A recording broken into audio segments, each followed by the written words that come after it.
Yeah, while you're up here, thank you for the suggestion. Why don't we skip and move ahead to Article 5?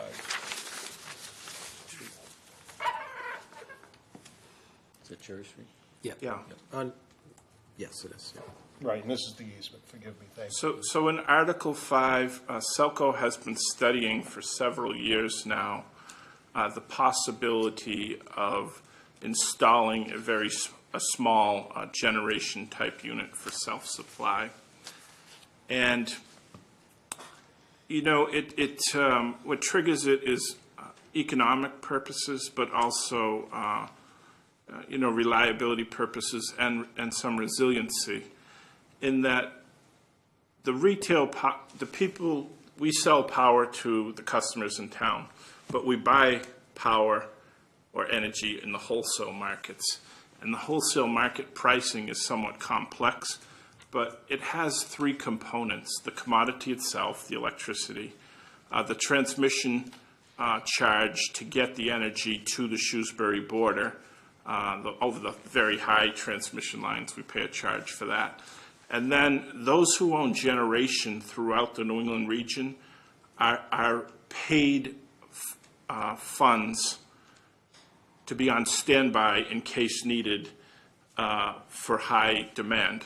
And so there's a market set up for that called the capacity market. And generators, even if they're not running, are paid money to be available on standby. And so both the transmission and capacity components of the electricity we buy account for about 40% of the cost. And the way that the transmission charge is calculated is based on what your distribution company, in our case Shrewsbury, needs during the peak for the highest hour in the month. So whatever the demand is highest in the region for the month, you are then assessed that part of the overall transmission across the region. In the capacity market, it's pegged to the highest hour of the entire 365 days of the year. So if you're able to reduce your load monthly, you can save in the transmission costs. And if you're able to reduce your load annually during that one peak hour, then you save substantially on your capacity component of your energy costs. And so what this proposal would do would it be allow us to turn on this generator and generate up to 2.5 megawatts of power, so-called behind the fence, not part of the New England region grid, thus allowing us to reduce our costs coming in to Shrewsbury. And in order to do that, we can install the generator either with diesel or with natural gas. And natural gas is both cleaner and less expensive at the time. So in order to get the natural gas there, we're proposing an easement over the abandoned Cherry Street that runs through the woods behind Hebert's, or just east of Hebert's, where Cherry Street extension goes down. It was a dead end in the map I showed you, and run it between, I think it's between 1,200 and 1,400 feet to where this generator would be located. And that generator would run about 4 days a month for about 4 hours at a time. Usually the peak hours between 4 p.m. and 8 p.m. So we'd run it for those 4 hours in order to capture that 1 hour and reduce our costs, which we can pass on to the customer.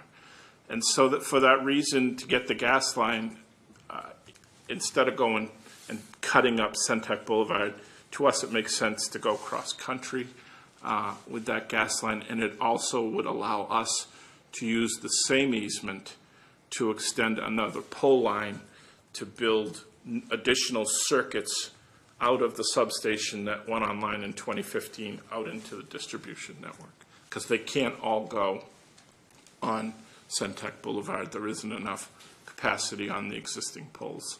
So it would give us a second means of getting out of the substation. So the need for the easement is twofold, to get the biggest bang or the most capacity out of the Centex substation for the distribution network, but also to construct a separate small generator for the purposes of not only economic benefit, but also providing us an emergency backup should something go down with the grid, where we would have, 5 to 8% of our power needs at any given time in a self-supply condition. Questions? Question. If we hadn't abandoned Cherry Street as a public right-of-way, Yeah, just for clarity, it was actually discontinued versus abandoned. what? The road was discontinued? It's discontinued, okay. Yes. But would you need that, would you even need this easement if it wasn't? We wouldn't need it for the pole line, but we need it for the gas line. Okay. Just curious how it works. We could do the gas line in the street, but I was on that project, and there's a lot of ledge out in that street, and it would be a headache. No, I didn't mean on Centec. Yeah, that would be the other option. No, I meant down Cherry Street. Right, no. Do you We need still it for need the the gas easement? line. Okay. Because legally they require. Okay. Does this generator, I know it's a different fuel source and it's a new generation, but the peaking plant that we have over at Lake and Route 9, or Yeah. did have, or do have, is that similar with this whole capacity? Well, that unit is in the capacity market, so we don't control it. We get paid to be on standby as a generator, so we can't use it for self-supply. Got it, okay. It's only used for an economic benefit. So, And we subscribe, or we volunteer, or we sign on? yes, to and they tell us service that? when and it's diesel, not gas. And so, which is more expensive. So that, we're not always called on to run that, because anyone who has gas units are called first because it's less expensive. So then when they run out of that, they go to diesel, and we're paid more because of where we are in the market. So it's it's been a successful venture to put it in that market as opposed to using it from an economic perspective. It provides a greater return to us. Could Selco conceivably convert that over to natural gas? We looked at it.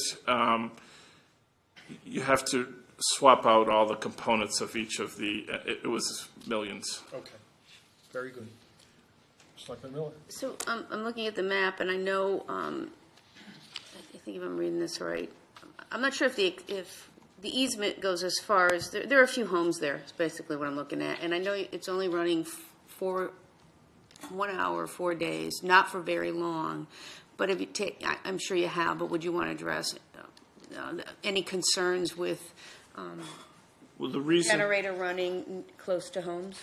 yeah, the reason the site is attractive, Moira, is because of its distance from the closest home. And it's about 900 to 1,000 feet from the closest residential property, so it's somewhat isolated, as opposed to our other substations. One is in Ralph Ave, surrounded by homes. One's over here by Municipal Drive. So it's attractive for us for that purpose. We will be hiring, and we've had preliminary discussions, if this were to go further, with Ty and Bond, who are our sound engineers, to make sure that it's in conformance with all applicable DEP regulations, and it would require that it go through a DEP permitting process. The communities of Reading, Middleborough, Taunton, and Mansfield, municipal electrics are way ahead of us in getting these put in place. And one of them has had issues with the sound attenuation. And so we're actually kind of using them as a guinea pig of what not to do. So, yeah, it will, should not at all be of issue for, given the proximity to the closest home. Thank you. I have a question. So, I noticed that you're saying it's only going to run 3 to 4 days per month for 3 to 4 hours per occurrence. But is there a possibility that in the future, if energy needs increase, that it would have to run for more time? I don't see that at this time, Beth, because it's really only being used for those economic. Now, if there was a blackout for a few days, it might run 3 days straight, but it's not set up to run around the clock. It's not built to run like that. All right, thanks. Anything else? Thank you, gentlemen. Yep. Back up to Article 3.